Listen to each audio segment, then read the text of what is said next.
Mis asi on reisinõustamine? Kui ma plaanin minna oma perega, sealhulgas oma väikese tütrega reisile näiteks Vietnamisse, mida ma peaksin teadma, kuidas ma peaksin valmistuma? Uurime selle täna järele. Tere, olete nõustamisele? Just. Lähme edasi. Meie perel on plaanis sõita Vietnamisse ja Keeniasse.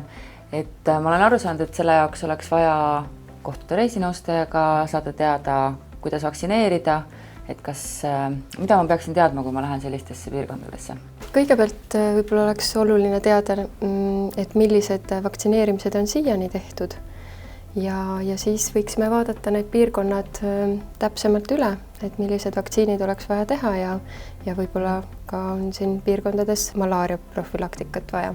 Ja vaktsiinid võiks teha siis vähemalt 2 nädalat enne reisile minekut ära. Et vajadusel räägime üle ka selle, et mida on näiteks esmaabipakki vaja kaasa võtta, eksootilisematesse piirkondadesse minnes näiteks ka võib-olla see, et millised on riskid joogi ja söögiga, et mida tasuks tähele panna. Mu laps on 7-aastane, tema sai just kooli minekuks vajalikud vaktsiinid, et kui ma nüüd tahan ta reisile kaasa võtta, siis ma peaksin ju ka tema laskma vaktsineerida, et kas seda ei saa liiga palju või kui palju enne ma peaksin üldse temaga tulema, et kas samamoodi nagu endaga 2 nädalat enne? Väikestel lastel samamoodi, et 2 nädalat enne on vaja teha reisivaktsiinid, et kindlasti tuleb arvesse võtta siis neid riiklikult saadud vaktsiine ja ilmselt on talle juurde vaja näiteks A-hepatiidi vaktsiin, mis riiklikus kavas ei ole.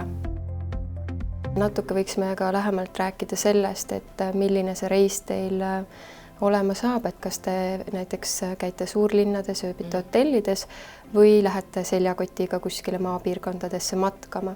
Et sellisel juhul näiteks oleks soovitatav teha ka juurde kõhutüüfuse vaktsiin. Aasias on ka näiteks malaaria ohtu ja see võib olla riigiti nii, et mingi piirkond on malaaria ohtlik piirkond ja mõned piirkonnad ei ole. Kui inimene reisib eksootilisse piirkonda, siis on võib-olla loogiline, et ta mõtleb vaktsiinide peale, aga näiteks Euroopa Liidus reisides, kas ka siis võiks tulla reisinõustamisele, et mida siis peaks inimene teadma? Et siis peaks eelkõige üle vaatama nii-öelda need rutiinsed vaktsineerimised ja oleneb ka siis hooajast, et kindlasti on varsti aktuaalne juba näiteks gripivastane vaktsineerimine. Mul on hästi palju sõpru, kes reisivad ja ma ei ole kuulnud, et keegi kunagi käiks reisinõustamisel. Milleks üldse peaks inimene reisinõustamisele tulema, et kas ei ole veits võib-olla liigne ülemuretsemine? Ma arvan, et alati on parem pigem teada neid ohte, mis ees võivad oodata ja selleks, et valmis olla ja oma puhkust oleks võimalik täiel rinnal nautida, et ma arvan, et selle jaoks on oluline käia ja nõu küsida. Kui sa plaanid oma perega puhkust või ka üksinda puhkust mõnda eksootilisse piirkonda, näiteks Aasiasse, Aafrikasse, Ladina-Ameerikasse, siis võta 2 nädalat enne reisile minekut aega ja tule reisinõustamisele. Siis saad kindel olla, et saad oma puhkust täiel rinnal rahulikult nautida.